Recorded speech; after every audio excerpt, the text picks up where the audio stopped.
खबरों की दुनिया में आपका स्वागत है। मैं हूं फैज़ अहमद और आप देख रहे हैं डीसीपी न्यूज़।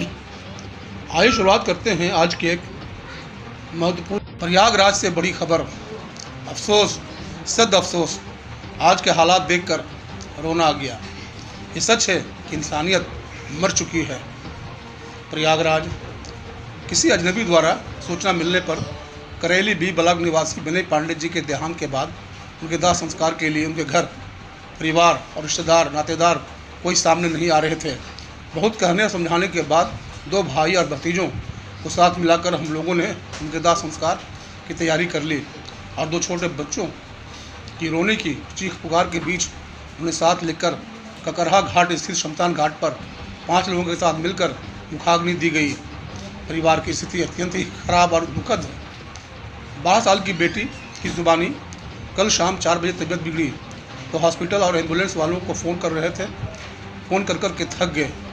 थक जाने के बाद शाम 6 बजे विनय पांडे जी का देहांत हो जाने के उपरांत रात 9 बजे एम्बुलेंस की गाड़ी आती है।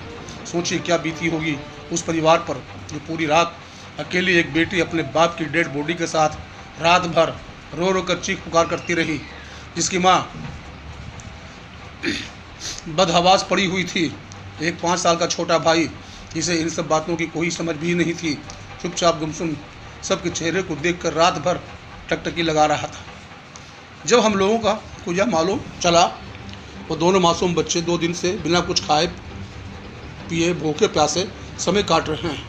बिना देर किए रात 3 बजे उन्हें कुछ नाश्ता खाने पीने का सामान पहुंचाया और उन्हें तसल्ली दिया, आश्वासन दिया कि हम लोग सुबह होने के इंतज़ार कर रहे हैं। आपकी जो भी मदद होगी इंसान के नाते आपकी मदद की जाएगी।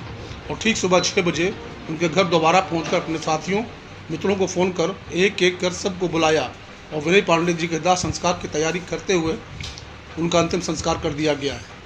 इस पूरे मामले में एक बात तो समझ में आ गई, उत्तर प्रदेश सरकार के सारे वादे और सारे सिस्टम फेल हो चुके हैं, सब कुछ झूठा है।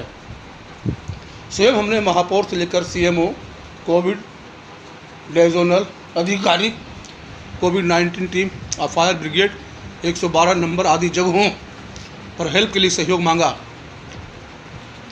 लेकिन हर जगह से सिर्फ मायूसी ही हाथ लगी।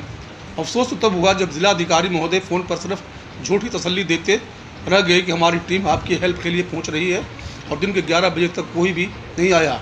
और आखिर में हम लोगों ने अंतिम संस्कार के लिए उनकी अर्थी लेकर ककरहा घाट को पहुँच गए। उस 12 साल की बेटी के दिलो दिमाग में शासन, प्रशासन और समाज के लिए इतनी बुराई बढ़ गई है कि अब वह लोगों से चिढ़ रही है। शुरू से आखिर तक उसे और उसके परिवार को शासन प्रशासन से किसी तरह की मदद मुहैया नहीं कराई गई, और हम समाज सेवियों द्वारा भी कई लोगों से संपर्क साधने के बाद भी किसी तरह की मदद नहीं मिल पाई। यहाँ तक कि नगर निगम के शव वाहन को मांगने के लिए लगभग 1000 जमा करने पड़े। स्वयं मैं अब्दुल सलाम अपने तमाम साथियों मोहम्मद नईम साहब, अरशद नवाज जी, मुन्ना भाई, मोहम्मद असल, शाहिद साहब, सरताज साहब, सुष्मिता यादव जी एवं 5 परिवार के सदस्यों के साथ मिलकर क्रियाक्रम किया गया। मोहम्मद आरिफ के साथ रामचंद्र कटियार की रिपोर्ट, डीसीपी न्यूज़ प्रयागराज।